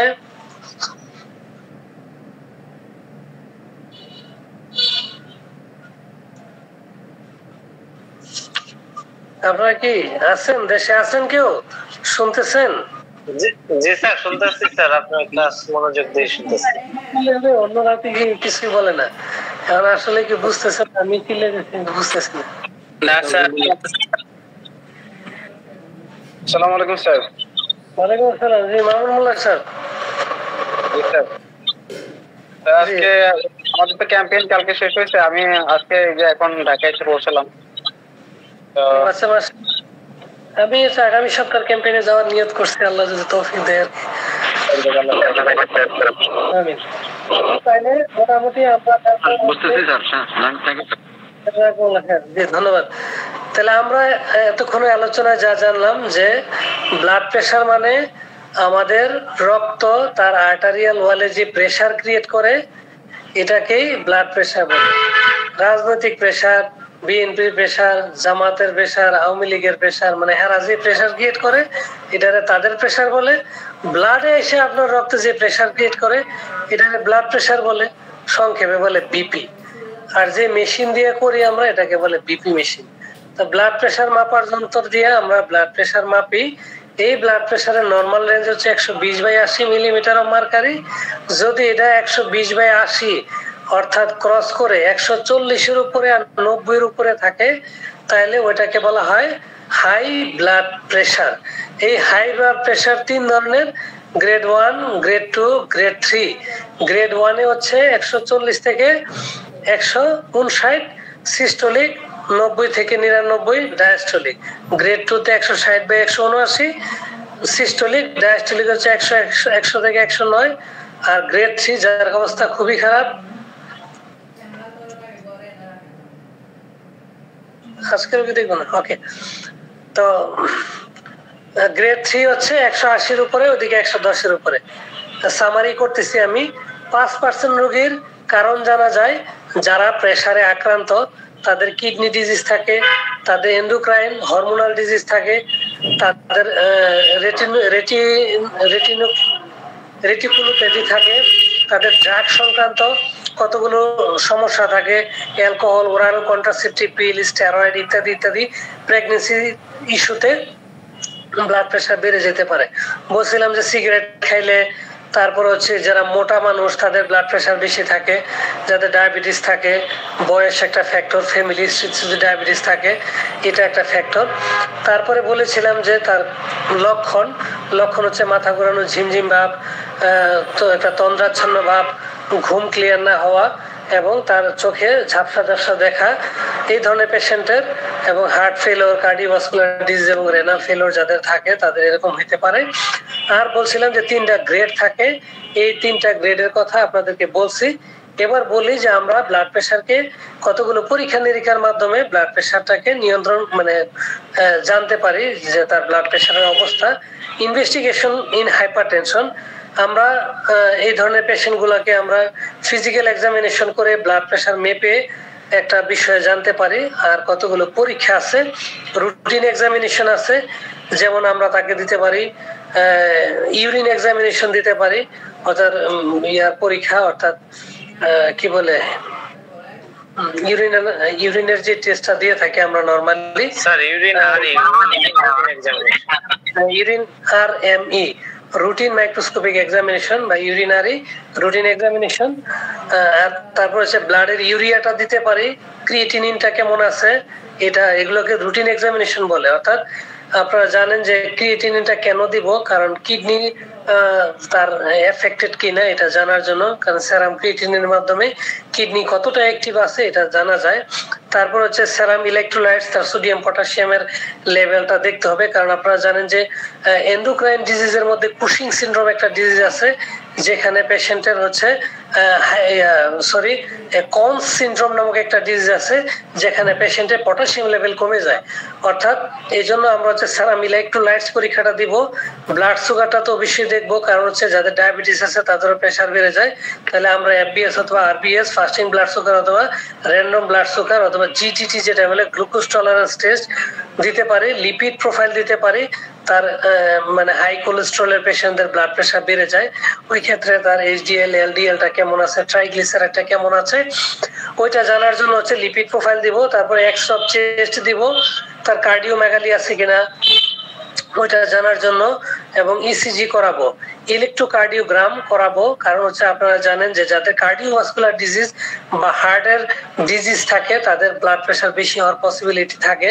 এবং ইকোকার্ডিওগ্রাম কোনো কোনো পেশেন্টের ক্ষেত্রে ইকো দিলে তখনও তার যে আপনারা জানেন যে বলছিলাম যে লেফট ভেন্ট্রিকুলার ফেলিওর যাদের হয় তাদের ব্লাড প্রেশার বেড়ে যায়, ওইটা ইকোকার্ডিওগ্রামে এই অ্যাবনর্মালিটিটা ধরা পড়বে। তাহলে এগুলো মোর অর কমন আমরা র্যান্ডমলি দিয়ে থাকি, সিবিসি দেই কোনো কোনো পেশেন্টের ক্ষেত্রে, তারপরে রুটিন ইউরিনটা দেই, তারপরে হচ্ছে ব্লাড প্রেশার তো মাপি, সেরাম ইলেকট্রোলাইটস, লিপিড প্রোফাইল, তারপরে হচ্ছে আপনার ইলেকট্রোলাইটস এর পাশাপাশি এই যে সুগারটা দেখি, তারপরে এক্সরে, ইসিজি, ইকো, এগুলো দিয়ে থাকি। আর হচ্ছে others investigation according to suspicion of causes. আমরা যদি মনে করি যে পেশেন্টের কোমরের দিকে ব্যথা করতেছে, ব্যথার উপরে যায় নিচে যায়, তাহলে তাকে একটা আল্ট্রাসোনোগ্রাফি দিতে পারি, আল্ট্রাসোনোগ্রাফি অফ কিডনি। তারপরে হচ্ছে ইন্ট্রাভেনাস ইউরোগ্রাম, এটা হচ্ছে একটা বিশেষায়িত কিডনির পরীক্ষা। তারপরে সিটি স্ক্যান ইত্যাদি আমরা দিতে পারি। এই হচ্ছে বিষয়। এবং আর ডিজিজ বেস তার যদি তার কাছে আমার মনে হচ্ছে যে থাইরয়েডের সমস্যা থাকতে পারে, তাহলে তাকে T3 T4 অথবা TSH যেটা থাইরয়েড স্টিমুলেটিং হরমোনটা পরীক্ষা করাইতে পারি। এই হচ্ছে তার কতগুলো হাইপারটেনসিভ পেশেন্টের ইনভেস্টিগেশন। এবার আসি ট্রিটমেন্টের 1 নম্বর ফার্স্ট লাইন ট্রিটমেন্ট হচ্ছে ম্যানেজমেন্ট, সেকেন্ড লাইন ট্রিটমেন্ট হচ্ছে সিমটোমেটিক ট্রিটমেন্ট। সিমটোমেটিক ট্রিটমেন্টের মধ্যে হোমিওপ্যাথিক ট্রিটমেন্ট আসতে পারে। হোমিওপ্যাথিক ট্রিটমেন্টের মধ্যে সিমটোমেটিক, কনস্টিটিউশনালি, পেশেন্টের এসেন্স অনুযায়ী যে কোনো ওষুধ আসতে পারে। পেশেন্ট যদি নানাবিধ কষ্টের দুঃখে কষ্টে থাকে, আর পেশেন্ট যদি নেট্রা মিউরের হয় তারও প্রেশার বেড়ে যেতে পারে, পেশেন্ট ফসফরাসের হইতে পারে, পেশেন্ট বেলাডোনার হইতে পারে, গ্লোনুইনের হইতে পারে, অ্যাকোনাইটের হইতে পারে, আর্সেনিকের হইতে পারে। কোন একটা বিষয়ে ভয় পাইলো, তার মৃত্যু ভয় চলে আসলো, তার প্রেশার বেড়ে যায় বিভিন্ন সিচুয়েশনে। অর্থাৎ ব্লাড প্রেশারের সুনির্দিষ্ট করে ওই রাউলফিয়া সারপেন্টিন আপনি খাওয়াইবেন, মাদার টিংচার খাওয়াইলে ব্লাড প্রেশার কমে যাবে, এগুলো বই পুস্তকে আছে। রাউলফিয়া সারপেন্টিনাতে কারো যদি এক্সপিরিয়েন্স থাকে যে রাউলফিয়া সারপেন্টিনা খাওয়ানোর পরে পেশেন্টের ব্লাড প্রেশার কন্ট্রোল কমপ্লিটলি হয়েছে, আপনারা আমাকে জানাবেন। আমার কিছু মুদ্রা দোষ আছে, যেমন আমি প্রেশারের রোগীকে চিকিৎসা করি না, যাদের সিভিয়ার ডায়াবেটিস আছে তার আমি চিকিৎসা করি না। কেন করি না এর কারণ আমার জানা নাই, আমার কাছে ভালো লাগে না। রোগীর হাতে চিকিৎসা রেখা এই চিকিৎসা করে মজা পাওয়া যায় না। কারণ ডায়াবেটিসের চিকিৎসা আপনারা জানেন 3D, ডায়েট, ড্রাগ, ডিসিপ্লিন। রোগী নিয়ম মানবো না, খাবার দাবার কন্ট্রোল করবো না, শুধু ওষুধ দিয়ে তো ট্রিটমেন্ট করে আশানুরূপ রেজাল্ট পাওয়া যায় না। আর আমাদের ওষুধগুলো তো মানে অর্গান স্পেসিফিক না। অর্থাৎ আপনি তাকে দিলেন একটা ওষুধ বেলাডোনা, তার সিমটোমেটিক, এটা তার ব্লাড প্রেশার, তারপরে তার ডায়াবেটিস, তার যত মানে নিউরোপ্যাথি, মাসকুলার ডিজিজ অথবা কার্ডিওভাস্কুলার ডিজিজ সব ক্ষেত্রে তো কাজ করার কথা, তাই না? এটাই তো মানে হ্যানিম্যানিয়ান হোমিওপ্যাথি বা জিবি হোমিওপ্যাথি। এই ক্ষেত্রে কিন্তু অনেক পেশেন্ট একদম আনকন্ট্রোল থাকে। তো আপনারা যারা ট্রিটমেন্ট করেন তাদের এক্সপিরিয়েন্স গুলো আমাদের সাথে শেয়ার করবেন, তাহলে আমরা অনেক বেশি উপকৃত হব। যেটা বলতেছিলাম, তাহলে পেশেন্টকে সিমটোমেটিক ট্রিটমেন্ট দিব। পেশেন্ট যে কোনো পেশেন্টকে ধরবো না, ট্রিটমেন্ট করবো না, বিষয়টা এরকম না। আমরা হচ্ছে ডায়াবেটিসের রোগী কেউ ট্রিটমেন্ট করি, কিন্তু আমার ঘাড়ে দায়বদ্ধতা রেখে ট্রিটমেন্ট করি না। রোগী আসছে, আমি কিন্তু তার একদম ফুললি টোটালিটিকে নিয়ে, অর্থাৎ একটা কেস টেকিং এর প্রেসক্রিপশন করতে গিয়ে যে তার এসেন্স, তার টোটালিটি অফ সিমটম, তার পিকুলিয়ার সিমটম, এইগুলো যে খুঁজে খুঁজে ট্রিটমেন্ট করে মানে নিয়ে তাকে ওষুধ দেওয়ার যে টেন্ডেন্সি ওইটা করি, কিন্তু পেশেন্ট যখন মানে হাই ব্লাড প্রেশার থাকে তখন আমি তাকে ব্লাড প্রেশার ওষুধ চালাই ট্রিটমেন্ট নিতে বলি আর কি। এতে করে তার ব্লাড প্রেশার যতটা কারেকশন হয় রোগী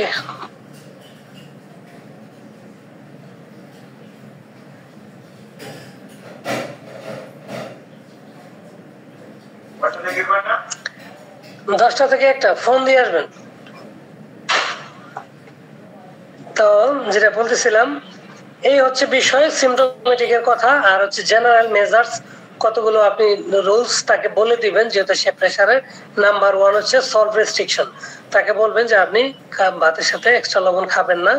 number 2 smoking should be stopped, আপনার স্মোকিং বন্ধ করতে হবে। 3 নাম্বার হচ্ছে ওয়েট রিডাকশন করতে হবে, ওজন কমাইতে হবে যদি আপনি মোটা পেশেন্ট পান। 3 নাম্বার হচ্ছে ডায়েটারি মডিফিকেশন, খাবার দাবারের মধ্যে লো ফ্যাট কম খাবেন, ইনক্রিজ ফ্রুট বাড়াই দিবেন, ভেজিটেবলস বেশি খাবেন, এবং একটু দুশ্চিন্তা টেনশন মুক্ত থাকবেন, অ্যাভয়েড অ্যাংজাইটি এন্ড টেনশন, এবং restriction of tea, coffee and alcohol. 3টা জিনিস খেতে নিষেধ করবেন। অতিরিক্ত চা যেন না খায়। চায়ের কথা রেস্ট্রিকশনের কথাই বলছে, টি, কফি এবং অ্যালকোহল, এই 3টা জিনিস রেস্ট্রিকশনের কথা বলছে। এবং regular exercise at least 30 minute daily, কমপক্ষে দৈনিক 30 মিনিট হাঁটবেন, এবং কন্ট্রোল অফ ডায়াবেটিসটাকে কন্ট্রোল রাখার চেষ্টা করেন, এবং অন্যান্য যে সিভিয়ার ডিজিজ বডি মানে প্রবণতা আছে ওইগুলোকে কন্ট্রোল করার চেষ্টা করেন। এগুলো হচ্ছে পেশেন্টকে ম্যানেজমেন্ট দিবেন। ধন্যবাদ সবাইকে, অনেক কষ্ট করে আপনারা শুনছেন। ক্লাস দ্বারা কতটুকু উপকৃত হয়েছেন আমি জানি না, তবে আপনাদেরও ছেলে আমার পড়া হয়েছে। আমি আসলে পড়তামই না, জানাও হইতো না, অনেক কিছুই জানছি রোগীর ফাঁকে ফাঁকে। আজকেই পড়লাম, আজকে আমরা বিএইচএমএস পড়ছি, ব্লাড প্রেশার পড়ি নাই। ঠিক আছে, আপনাদের ক্লাসের উসিলায় মানে সিস্টেমিক পড়াশোনা আর কি জানছি থোড়া, কিন্তু এতগুলো বিষয় এত গুছিয়ে মানে আলোচনা করা বা জানা এইভাবে জানা হয় নাই। জি ধন্যবাদ সকলকে। কারো কোনো কোশ্চেন আছে কিনা বলেন, না হলে আমি বের হয়ে যাবো ইনশাল্লাহ। জি বলেন। দেওয়ান হাসান। আসসালামু আলাইকুম স্যার, আমার কোশ্চেন হচ্ছে হলো, আমি শুনতে ভুল করছি কিনা বোঝার ভুল করছি, এই জন্য আর কি করা স্যার। হয়তো আপনি ঠিক বলছেন, আমি হয়তো বুঝতে পারিনি। সেটা হচ্ছিল এক জায়গায় বলছেন হচ্ছিল 3 বার ব্লাড প্রেশার মাপার পরে আমরা যদি দেখি যে 140 to 90 আপ মিলিমিটার, দেন আমরা এটাকে চিন্তা বা সাজেস্ট করব যে তার হাই ব্লাড প্রেশার। এখন আমার প্রশ্ন হচ্ছিল স্যার, এটা কি একদিনে 3 বার না 3 দিনে 3 বার চেক করার পরে আমরা এটাকে হাই ব্লাড প্রেশার ভাববো? এই গেল একটা কোশ্চেন স্যার। স্যার এটা অ্যানসার করার পরে আরেকটা করব স্যার। আপনার ব্লাড প্রেশারটা একই দিনে সেভারাল টাইমস মাপতে পারেন, অথবা 1 সপ্তাহের মধ্যে আপনি তাকে বলবেন যে আজকে সকালে আসেন, কালকে সকালে আসেন, পরদিন সকালে আসেন। এইভাবে করে, অর্থাৎ একটা প্রেশারের রোগীকে আপনি ট্রিটমেন্ট দিবেন, আপনি যদি 1 সপ্তাহ 10 দিন সময় নেন তাহলে তো এটা হয় না। বুঝতে পারছেন বিষয়টা? অর্থাৎ উইদিন উইকস এর মধ্যে আপনি তার এটা কনফার্ম করবেন, অথবা একই দিনে। এখন ওই দিনটাকে হচ্ছে মেজার করতে হবে যে এই দিনে তার আসলে মানে ফিজিক্যাল মানে মেন্টাল ইমোশনাল অবস্থাটা কি, এটার উপর ডিপেন্ড করবে। যেদিন তার সন্তান মারা যায় ওই মায়ের যদি ওই দিন প্রেশার 3 বার করে 10 বার পাবেন, তাহলে ব্লাড প্রেশার বেশি পাবেন। অর্থাৎ পরিস্থিতিটা আপনাকে বুঝতে হবে। একদম কোয়াইট এন্ড কালম সিচুয়েশনে একই দিনে একাধিক প্রেশার মেপে আপনি ডিক্লারেশন দিতে পারেন, অথবা পর 2-4 দিনের মধ্যে তার রেগুলার প্রেশার চেক আপ করেও আপনি বলতে পারেন। জি আশা করি উত্তরটা পেয়েছেন। স্যার আমার দ্বিতীয় কোশ্চেন, এখানে আপনি বললেন স্যার যখন আমরা ব্লাড প্রেশারটা মাপবো তখন আমাদের হাতটা হার্টের পাশাপাশি কাছাকাছি থাকবে। তো সেক্ষেত্রে হচ্ছিল স্যার আমাদের বাঁ হাতটা, আমাদের নরমালি হার্টটা বাঁ পাশে থাকে, তো আমরা কি এখানে বাঁ হাতে প্রেশার মাপতে হবে, এরকম কোনো ম্যান্ডেটরি কোনো কিছু আছে? ডান বাম যে কোনোটাতে মাপতে পারবো, সেটা হার্টের কাছাকাছি নিয়ে কোনটা বিষয়টা স্যার জানাবেন। হাতের দুই হাতের বিষয়টা হচ্ছে, ধরেন একটা ইয়াতে বলা আছে যে কোনো পেশেন্টকে যদি পরীক্ষা করতে যাও, be sure you are on the right side of the patient. এটাকে মাথায় রাখবেন আপনি যে আপনি পেশেন্টের ডান পাশে আছেন। নর্মালি আমরা পেশেন্টের জন্য সহজ হচ্ছে তার ডান হাত, কিন্তু ব্লাড প্রেশার বাম হাতে মাপলে বেশি ভালো। ঠিক আছে, দুই হাতের মধ্যে 10 ডিফারেন্স থাকতে পারে ক্ষেত্র বিশেষে, তবে রেগুলারলি হচ্ছে আমরা সহজ হয়। পেশেন্ট আমার হাতের বাম পাশে বসে, তো তখন তার হাতের ডান হাতটা আমার জন্য মাপতে ইজি হয়, কিন্তু বাম হাতে মাপতে পারেন, ডান হাতেও মাপতে পারেন, কোনো অসুবিধা নেই। Next question. জি জি ধন্যবাদ।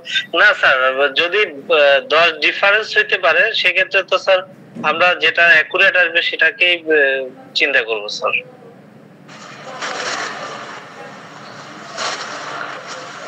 অ্যাকুরেটের জন্য বাম হাতটা মাপলে বেশি প্রিফারেবল। জি জি ধন্যবাদ স্যার। আসসালামু আলাইকুম স্যার। আর কারো কোনো কোশ্চেন আছে?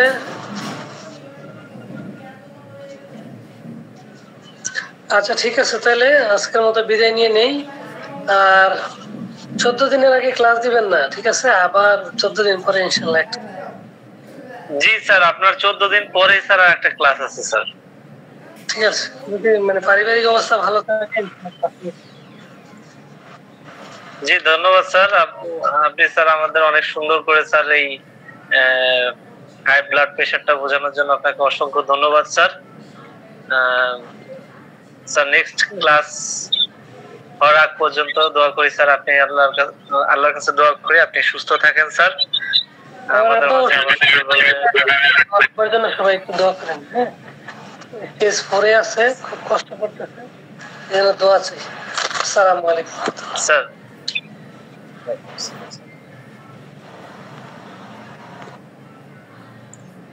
আসসালামু আলাইকুম।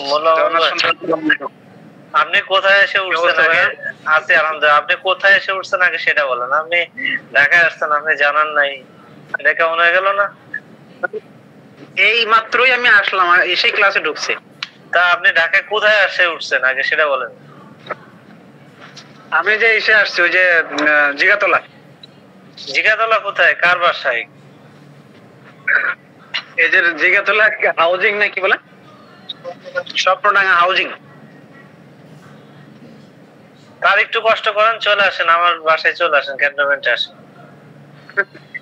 না, আমি জিগাতলা আসার কারণ হচ্ছে আমি যে যদিও এটা এখানে যারা আছে কিভাবে নিয়ে আমি জানি না, আমার সার্জিক্যাল কোনো কেস তো আসলে হোমিওপ্যাথিতে হয় না। আবার সবাই বলবে যে কি হোমিওপ্যাথি ডাক্তার আবার অ্যালোপ্যাথি ট্রিটমেন্ট, সেটা না।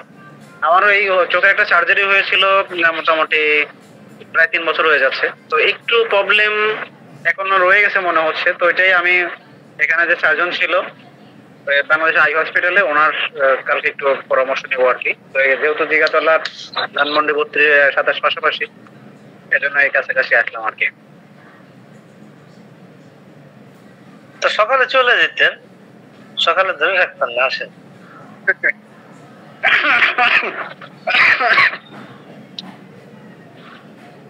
এখন তো রাত, আমি মাত্র একটু ওই যখন ক্লাস শুরু হলো ওই সময় না, ক্লাস মানে আমি তো ঢুকেই স্যারকে সালাম দিলাম ওই সময়। তো এখন মনে হয় ওদিকে না যাই, কিছু কষ্ট নিবেন না আশা করি, অবশ্যই যাবো। আর চিরঞ্জীব দাদু ফোন ছিল, উনি যাওয়ার কথা। আচ্ছা, আর একটা বিষয়, কালকের ক্লাসটা ছিল সাইফুল স্যার ক্লাসটা নিতে পারবেন না, অলরেডি স্যার হাত উঁচু করছেন। আচ্ছা, কালকে আমরা একটা কাজ করলে কেমন হয়, যে আমাদের মানে আপনাদের যে মানে ক্যাম্পেইনটা কেমন হলো এবং কি কি করলেন তার উপরে একটা ক্লাস হলে কেমন হয়? এটা তো হ্যাঁ ঠিক আছে। আমাদের যারা ছিল কালকে, এখন বিষয় হচ্ছে কালকে আমি কয়টা যে রাজবাড়িতে ব্যাক করতে পারবো সেটাও সন্দেহবাদ। কারণ আমি 2 বছর পরে ঢাকাতে ঢুকছি, বহুজন অ্যাপয়েন্টমেন্ট বলতে কি ফোন করতে দেখা করার জন্য। তো এই যে আপনি যেমন রিকোয়েস্ট করলেন, এরকম বহু রিকোয়েস্ট আমার কাছে আসছে যে আমার সাথে দেখা করে যাবেন, অবশ্যই যাবেন। এরা আজকে রাত্রে এই মহাখালীতে যাইতে বলছিল, সন্ধ্যার পরেই আমি তো আসলে যেতে পারিনি। তো আবার চিরঞ্জীব দাদু বলছে অবশ্যই দেখা করে যেতে হবে।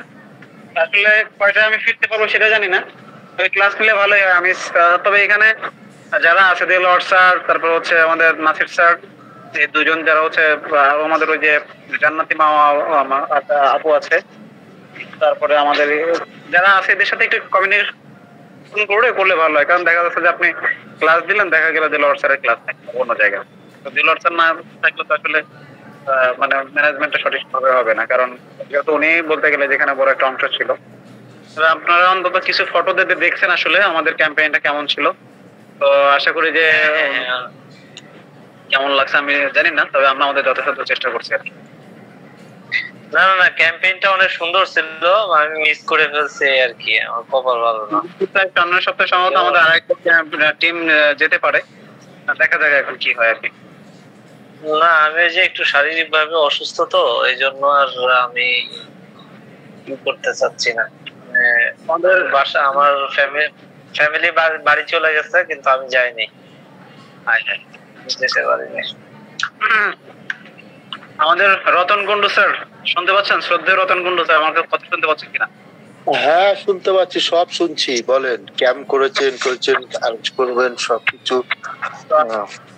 ক্যাম্পেইনের ফটো ভিডিও কি আপনার পর্যন্ত পৌঁছেছে? হ্যাঁ আমি দেখেছি, ক্যাম্পেইনের সব ভিডিও পৌঁছেছে, আমি দেখেছি। 20 কেমন লাগলো আপনার? সুন্দর, 26টা ফটো পাঠিয়েছেন, 26 খানা। জি জি, ওটা প্রথম দিন। পরের দিন অবস্থা আরো, আমরা 2 দিন মিলে মোটামুটি মনে হয় প্রায় 600-র কাছাকাছি পেশেন্ট দেখা হয়েছে আর কি। আচ্ছা, 26টা প্রথমটা পেয়েছি, সেকেন্ডটা আসবে তাহলে। তো মূলত বিষয় হচ্ছে যে অবস্থা, তাতে মনে হয় আমার মনে হলো যে মিনিমাম 30-40 হাজার ডাক্তার ঢোকা দরকার ওই এলাকাগুলোতে, তাহলে ট্রিটমেন্ট নিশ্চিত করা যাবে। হ্যাঁ পুরো, তাহলে ফ্যামিলি গুলি সবাই হেল্প পাবে, মানে ডক্টর কম হয়ে গেছে। জি, 30-40 হাজার ডাক্তার মিনিমাম ঢোকা দরকার। কারণ এখন বলতে গেলে যে সবাই কোনো না কোনো অসুস্থতা নিয়ে আসে, আর এখানে আমাদের পরিস্থিতি দেখা যাচ্ছে যে আমরা তো মূলত অ্যাকুইট ডিজিজটার জন্য ট্রিটমেন্ট দেওয়ার জন্য গিয়েছি। যখন ক্রনিক ডিজিজের কোনো পেশেন্ট আসে তাকে তো আর ফিরাই দেওয়া যায় না, ঠিক আছে আপনি ট্রিটমেন্ট দেবো না, এটা না। এগুলো আসলে ক্রনিক ডিজিজ যদি একটা পেশেন্ট দেখতে যায় তাহলে তো মিনিমাম অনেক সময় দিতে হবে।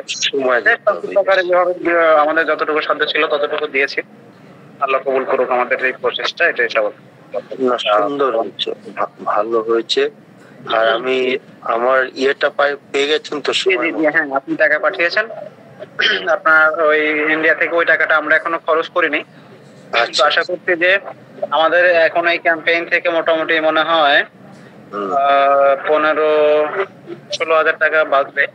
আর ইন্ডিয়ার ওই টাকাটা আসলে 20-22-25 হয়ে যাবে। আমরা যদি আরো কিছু টাকা প্রয়োজন হয় ম্যানেজ করে আমরা হয়তো আরেকটা টিম পাঠাবো আর কি, দেখা যাক এখন। না তখন যদি সাহায্য লাগে বলবেন, আমি দেবো। যদি আবার পাঠানোর প্রয়োজন হয় তাহলে তো আমাদের যে প্রচেষ্টাগুলো সেগুলো কিন্তু আমরা দেখিয়েছি। যদি টিম আবার যায় তো 30,000 টাকা অন্তত দরকারই হবে। সে তো হবে। যদি খুবই সংক্ষিপ্ত খরচ এবার আমাদের ইয়েটা শেষ হয়েছে, এবং আপনারা জেনে খুশি হবেন যে আমরা 21,000 টাকা নগদ হচ্ছে মানে 70টা ফ্যামিলিকে, প্রতি ফ্যামিলিকে 300 টাকা করে, আমরা 70টা ফ্যামিলিকে আমরা 300 টাকা করে নগদ দিয়েছি। কারণ ত্রাণ তো সবাই দিচ্ছে, হয়তো নগদ টাকা পেলে তারা হয়তো কোনো কাজে লাগাতে পারবে, জন্য আমরা 21,000 টাকা নগদ অর্থ প্রদান করেছি। ভালো ভালো। যেহেতু এই সমস্ত মানে আর্থিক লেনদেনটা আমার কাছ থেকে হচ্ছে, আশা করি এখানে 1 পয়সা এদিক সেদিক হবে না। আপনার কাছে আপনি হলো গিয়ে মানে ভারতে বলি যা বাংলাদেশের রিজার্ভ ব্যাংক। ঠিক আছে দেওয়ান ভাই, তাহলে জি ভাই, আপনি আরো 2-1 দিন থেকে তারপরে যান, রাজবাড়ি তো যাবেনই, কালকে আমরা এখানে বেড়ান। আচ্ছা আচ্ছা, দেখে টিউশনি আছে তো ফোন দিচ্ছে আজকে যে এখনো আসলেন না। আমি আসলে বহুদিন পর ঢাকাতে, ওই গত 21 সালের জুনের 6 তারিখে ঢাকা, 6 তারিখ না 7 তারিখ জন্য ঢাকা থেকে গেছি। যাই হোক, বুঝতেছি যে আপনি আমার রাজবাড়ি টেনে নেবেন আর কি। না 21 না 22 সালের, আসলে 22 সালে গেছে। রাজবাড়িতে অলওয়েজ ওয়েলকাম, আর আপনার রাজবাড়ি আমি ওয়েলকাম না জারুল আসতাম, শ্বশুরবাড়ি না যা বাসবেন নাকি? ঠিক আছে, ঠিক আছে ভাই, ভালো থাকেন, দোয়া করেন। একটু শারীরিক ভাবে তো অসুস্থ। আর আপনি ওই ক্লাসের ব্যাপারে নাসির স্যার দেলোয়ার স্যারের সাথে কথা বলেন। আচ্ছা, আমি কালকে এখন এত রাত্রে ফোন দিব না, কালকে ফোন দিব। এখন এত রাত না, এখনই পারফেক্ট টাইম। ক্লাস নিলে আগে থেকে প্রস্তুতি নিতে হবে। আচ্ছা আচ্ছা, ঠিক আছে। 11টা বাজে, ঠিক আছে, এখন 11টা বাজে। আসসালামু আলাইকুম।